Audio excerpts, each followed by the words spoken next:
उत्तर प्रदेश नगर निकाय चुनाव पर मंगलवार को इलाहाबाद हाईकोर्ट के एक फैसले ने बीजेपी की परेशानियां काफी बढ़ा दी हैं।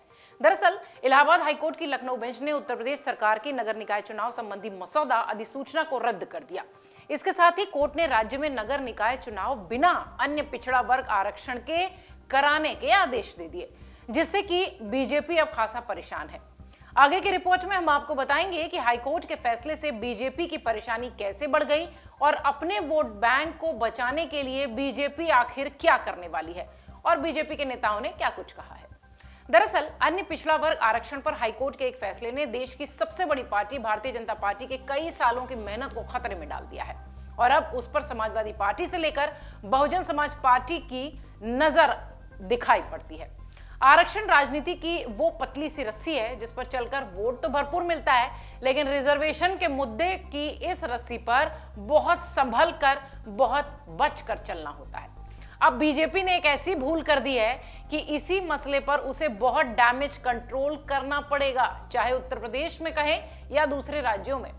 अब असल में उत्तर प्रदेश नगर निकाय चुनाव के लिए सरकार की ओर से जारी ओबीसी आरक्षण को इलाहाबाद हाईकोर्ट की लखनऊ बेंच ने रद्द किया।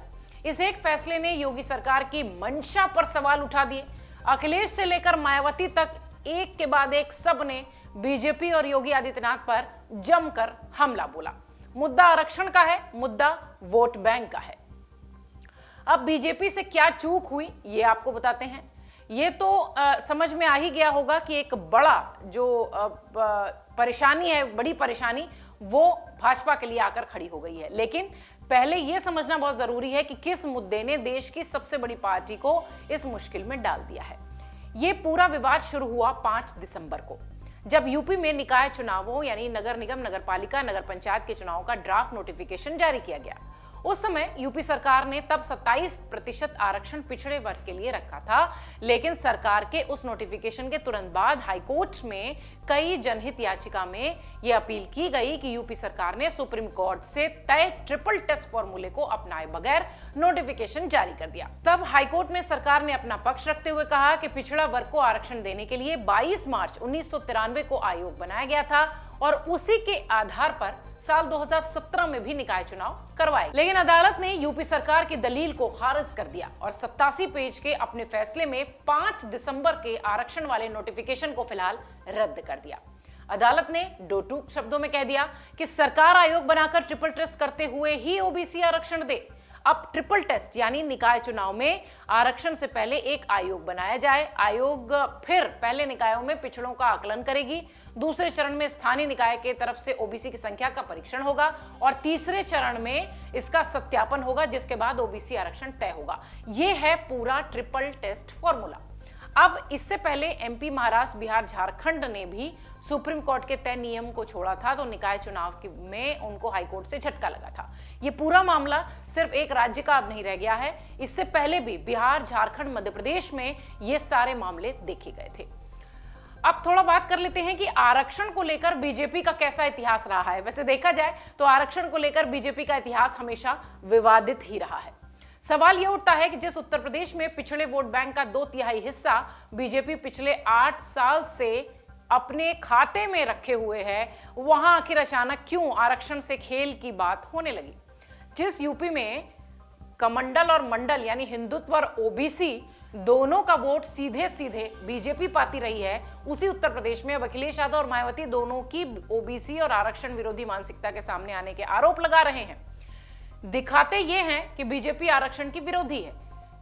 अगर देखा जाए तो ये माना जा सकता है कि समाजवादी पार्टी और बसपा दोनों एक साथ एक सुर में लामबंद होकर भाजपा का विरोध कर रहे हैं और इस बड़े वोट बैंक पर नजर भी अड़ाए हुए हैं। राजनीति का इतिहास बताता है कि 2015 में बिहार विधानसभा चुनाव से पहले संघ प्रमुख मोहन भागवत का आरक्षण को लेकर दिया गया बयान बीजेपी की हार की वजह था। उसके बाद से हमेशा आरक्षण के दूध की एक बार जली बीजेपी हर बार छाछ फूक फूक कर पीती रही है और चुनाव आदि से पहले इस पर बोलने से बचती रही है। अब फिर एक बार यूपी में चूक जाना यह विपक्ष को मौका देने जैसा है। फिलहाल इसके लिए क्या कहा जाए, यह सिर्फ एक संयोग है या वाकई भाजपा की परेशानी बढ़ गई है। अब इसे संयोग माना जाए या फिर चूक, लेकिन बीजेपी के इस एक फैसले ने सियासी मायने बदल दिए हैं। इसे ऐसे समझ सकते हैं कि बीजेपी को पहले सवर्ण और शहरी वोटर ज्यादा मत देते थे। ओबीसी वोट पर पहले क्षेत्रीय दलों का वर्चस्व रहा। वजह ये कि अलग अलग राज्यों में पिछड़े वर्ग की अलग अलग जातियों से कई क्षेत्रीय पार्टियां बनी थी और नेता तैयार हुए थे। अब साल 2014 के बाद से वोट के इस गणित में भी बदलाव आ गया है। चुनाव यूपी का हो या फिर केंद्र का, पिछड़ा वोट बहुतायत में बीजेपी के पास एक मुश्त आने लगा था पिछले कई समय से। पिछड़े वोट पर बीजेपी विरोधियों की राजनीति ठाए ठाए फिस हो गई थी, लेकिन अब हाईकोर्ट के एक फैसले ने उस जाति को लेकर विपक्षी दलों के मन में उम्मीद जगा दी है जो पिछले कई सालों से बीजेपी को वोट कर रही थी, यानी बीजेपी के लिए बड़ी समस्या है। आपको याद होगा कि देश में 1990 के मंडल आंदोलन के बाद पिछड़ों को वोट ही सत्ता का सुप्रीम कौन है ये तय होता था। तब देश में पिछड़ों के वोट पर बड़ी पकड़ क्षेत्रीय दलों की हुआ करती थी, लेकिन 1996 के लोकसभा चुनाव में जहां कांग्रेस को 25% ओबीसी वोट मिले थे, वहीं बीजेपी के हिस्से 19% वोट आया था।